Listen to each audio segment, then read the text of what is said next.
Hello students, today we will do the C part of question number 18 of CBSE sample paper standard. Let us see what is given in this question. They have given, if two similar triangles have a scale factor of 1 is A is to B, which statement regarding the two triangles is true? We have given 4 statements. So let us see which will be correct.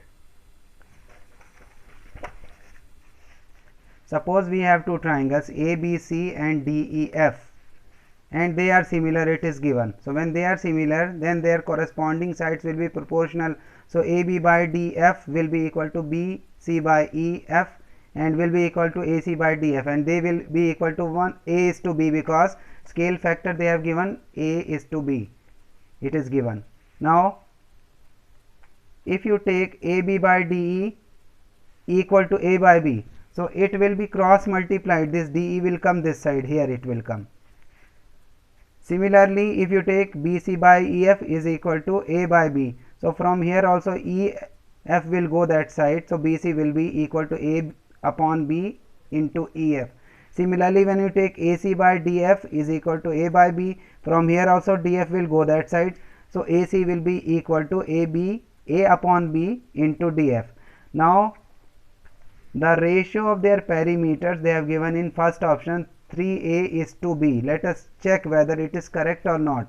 Perimeter means sum of all sides. So when you take the ratio of perimeter of triangle ABC upon perimeter of triangle DEF, perimeter of triangle ABC will be AB plus BC plus AC, and the perimeter of DEF will be equal to DE plus EF plus DF.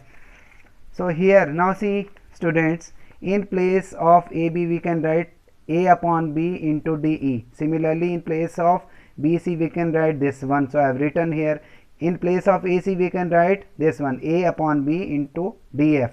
After that you see, in all these three you can see A upon B is common, so we can take it common. So I have taken it common here. When you take A by B common, inside we will have DE plus EF plus DF, and in the denominator also we have DE plus EF plus DF. So it will be cancelled. After cancellation we got only A by B, and you can write in ratio, so it will be A is to B. So the ratio of the perimeter again coming A is to B, but he is saying the ratio of their perimeters will be equal to 3A is to B, so that is wrong. So this first part is wrong. Now I will take second part. In second one they have given their altitudes have a ratio of A is to B. So now take again two similar triangles ABC and DEF, and suppose AM is the altitude of this triangle and DN is the altitude of this triangle.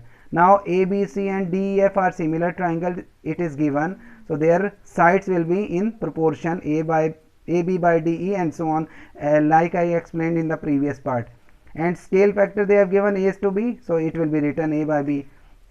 After that you take triangle ABM and DEN. In these two triangles angle M will be equal to angle N, each 90 degree, and angle B will be equal to angle E by CPST, corresponding parts of similar triangles, because ABC and DEF are similar triangles, that's why their corresponding angles will be equal. Now in these two triangles, because two corresponding angles are equal, that's why these two triangles will also be similar. That's why ABM is similar to DEN by angle similarity rule or criterion. So when they are similar, then their corresponding side will be proportional. So if you take AB, then here you will have to take DE, AB by DE, and if you take AM first and third, here also DN will be taken. So AB by DE is equal to AM by DN, and what is AM and DN? They are the altitudes. And AB by DE, see here, AB by DE is equal to A upon B, because this is equal to this is equal to this, and that all are equal to 1 by A by B. So that's why we can say that AB by DE is equal to A upon B. So in place of AB upon DE we can write A upon B. So here I have written, but AB by D is equal to A by B from 1. This is equation 1. Now you see, when AB by D is equal to A by B and AB by D is equal to AM by D, and so we can say that AM by DN is equal to A upon B. So that's why we can say that altitude am is the altitude of first triangle, and altitude of second triangle, that is dn, that is equal to a is to b. So that will be the correct option. So when second option is correct, so no need to check remaining. So in this case second option will be correct. That's why no need to check third and fourth options, because already we have got correct option. I think you understood, students. Thank you very much.